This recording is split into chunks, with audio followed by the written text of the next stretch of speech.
Yo, what's going on, guys? I wanted to show you how to kill the new Phantom Muspah boss. And so I'll explain a little bit about the setup on the way. So we can start off by getting there either with an Icy Basalt teleport, which are kind of expensive right now, so I'm not doing that. I'm just going to carry a House Tab. I don't have it in my Portal Nexus, so I'm just going to use somebody else's. And it's only a few seconds extra trip, and it does end up saving in inventory space, so I'm not mad about it. But ideally, if you have Weiss in your Portal Nexus, then you do that. But if not, an Icy Basalt works as well. For your first kill, if you're really having a hard time, try to just make sure you're maximizing the amount of food that you have. You don't want to have too many switches or anything like that. Just keep your inventory open for food. Take minimal gear, minimal switches, so you have good eats throughout the fight.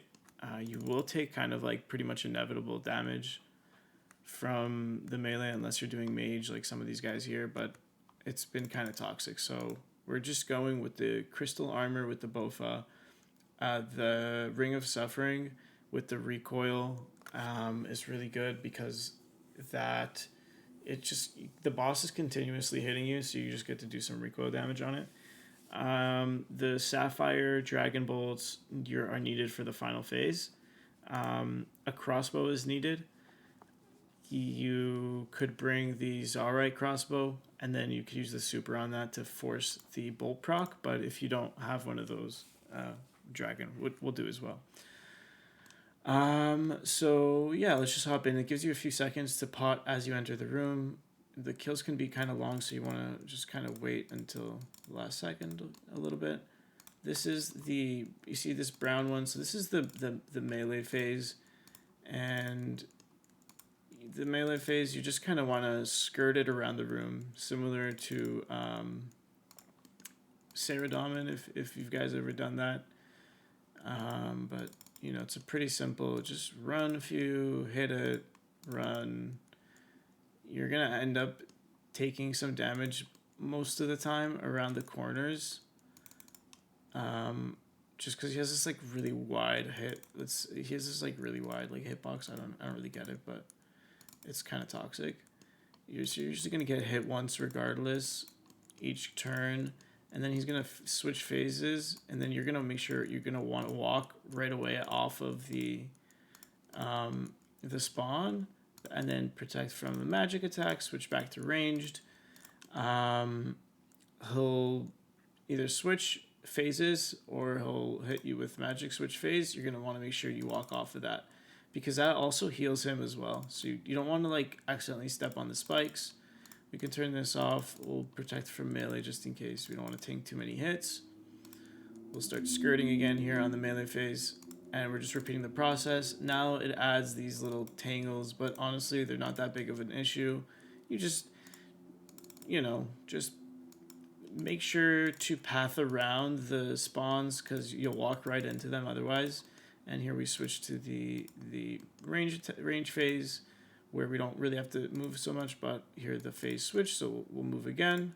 We'll pray for magic, pray melee, safe up a little bit. No reason to be camping low. If you did bring like a magic setup, you would want to like freeze it every time it switched from range to melee, and then either switch back to your ranged or just stay with your magic. This is the shadow phase. I just hit it once at the beginning. It stays kind of auto casting. You can see I'm getting really lucky with these shadows. I'm not really getting hit too much. There, I took one hit there, but if you ask me, that's worth it. Usually don't really get hit much at all. The phase switch here, then we'll switch our prayer after the ground spike comes up. And now it's going to do this shadow attack. Hopefully I can cover behind here. Maybe. Yes, I can. And then final phase, we'll switch to the crossbow, and we'll kind of camp on our prayer tab. He'll do his there we got a bolt proc with the sapphire bolts. He'll maybe do a magic attack, so we have to keep that open. He didn't really do that many magic attacks this fight, but you'll know he kind of opens his arms. It's kind of hard to miss. It really fucks you. And then we'll move because there's a phase switch. He spawns that thing under the ground every time there's a phase switch. And then here towards the end, the final phase, he's going to start spawning ground traps really often. So you're going to want to make sure you keep walking around. And then after the magic attack, you want to make sure you switch right back to protect from range. And there we go. We got the kill.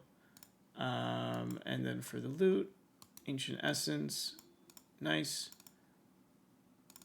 How much is this? Did that say 10k? Maybe it did, maybe it didn't. But like you see, we barely ate any food. So this was a great kill. Just, try to master those mechanics. Make sure you walk before the spawn comes in and you'll be great. Have a nice day.